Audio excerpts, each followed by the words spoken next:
हजारों सालों पहले जब दुनिया के ज्यादातर हिस्सों में लोग छोटे छोटे गांव में रहते थे, अब इंडियन सब कॉन्टिनेंट में एक ऐसी सिविलाइजेशन मौजूद थी जो अपनी प्लानिंग, टेक्नोलॉजी और लाइफस्टाइल में अपने टाइम से काफी आगे थी। 1920s में जब आर्कोलॉजिस्ट ने हड़प्पा और मोहनजोदारो जैसे एशियन सिटीज को डिस्कवर किया, तब उन्हें पहली बार पता चला कि साउथ एशिया में पहले एक पावरफुल और एडवांस सिविलाइजेशन एग्जिस्ट करती थी। आर्कोलॉजिस्ट को जब मिट्टी के नीचे से पुराने अवशेष मिले तो उन्हें पता चला कि ये सिर्फ आम बस्तियां नहीं थी, बल्कि एक वेल प्लान्ड अर्बन सिविलाइजेशन थी।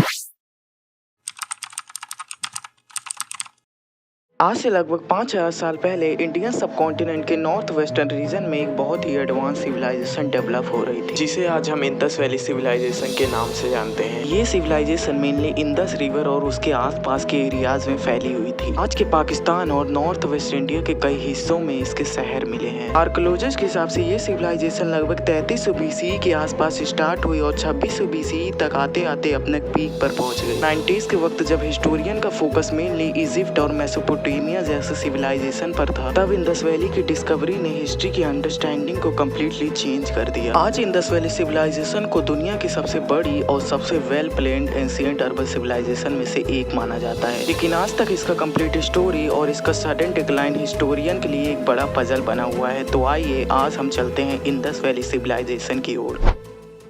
लेकिन यहाँ से शुरू होता है कि आखिर ये सिविलाइजेशन बनी कैसे। तो इसकी शुरुआत छोटे फार्मिंग विलेजेस से हुई थी। फर्टाइल लैंड और रेगुलर फ्लूइड्स की वजह से एग्रीकल्चर सक्सेसफुल हुआ और धीरे धीरे लोग यहाँ परमानेंटली सेटल होने लगे और विलेजेस बड़े होते गए। टाइम के साथ पहले ये टाउन बना, फिर जाकर वेल प्लान्ड सिटी में कन्वर्ट हो गया। अगर इन सिटीज की बात करें तो इनकी प्लानिंग सच में हैरान कर देने वाली थी। रोड्स एकदम सीधी और ग्रिड पैटर्न में बनी होती थी, जैसे किसी मॉडर्न सिटी का लेआउट हो। सिटी को ब्लॉक्स में डिवाइड किया गया था, जिससे पूरा सिस्टम ऑर्गेनाइज लगता था। यहाँ के लोगों की डेली लाइफ भी काफी स्ट्रक्चर्ड थी। सभी लोगों के घर पक्की ईंट से बने होते थे। लेकिन सबसे इम्प्रेसिव चीज थी इनकी ड्रेनेज सिस्टम, जो घर से निकलने वाले पानी को कवर ड्रेनेज के थ्रू एक मेन ड्रेनेज सिस्टम में ले जाता था। खुदाई करते समय यहाँ से बीड्स, पोट्री, ज्वेलरीज और सील्स मिले थे, जो बताते हैं कि इंडस वैली के लोग ट्रेड और इकोनॉमी में भी काफी स्ट्रॉन्ग थे। और सिर्फ इतना ही नहीं, इंडस वैली के सील्स और आर्टिक क्राफ्ट्स मेसोपोटामिया में भी मिला है, जो क्लियरली दिखाता है कि यहाँ के ट्रेडर्स का कनेक्शन मेसोपोटामिया तक था। एग्रीकल्चर इनकी इकोनॉमी का बैकबोन था। लोग व्हीट, राइस और कई क्रॉप्स उगाते थे। इंडस वैली के फर्टाइल लैंड की वजह से यहाँ पर फार्मिंग काफी सक्सेसफुल हुआ, जो बड़े सिटीज को सपोर्ट करते थे।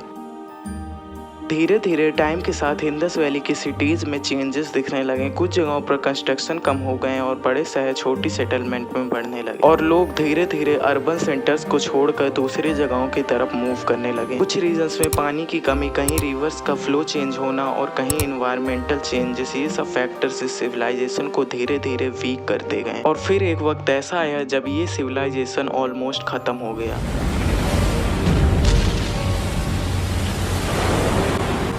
लेकिन यहाँ एक इम्पोर्टेंट बात समझना जरूरी है कि ये सब बस एक थ्योरी है। आज तक हिस्टोरियंस और आर्कोलॉजिस्ट के पास कोई क्लियर आंसर नहीं है जो एग्जैक्टली बता सके कि इंडस वैली सिविलाइजेशन का डिक्लाइन किस वजह से हुआ था। और सिर्फ इतना ही नहीं, आज तक हम उनकी स्क्रिप्ट्स को भी नहीं समझ पाए हैं और ना ही उनकी एग्जैक्ट लैंग्वेज समझ पाए। इसी वजह से उनकी सिविलाइजेशन की कई सीक्रेट्स आज भी हमें पूरी तरह से समझ नहीं आया है। इंडस वैली सिविलाइजेशन हमें सिर्फ एक पुरानी कहानी नहीं, बल्कि ये दिखाती है कि हजारों सालों पहले भी इंसान प्लानिंग, टेक्नोलॉजी में कितना आगे थे। उनकी सिटीज, उनके ड्रेनेज सिस्टम और उनका लाइफस्टाइल आज भी मॉडर्न दुनिया को इंस्पायर करता है।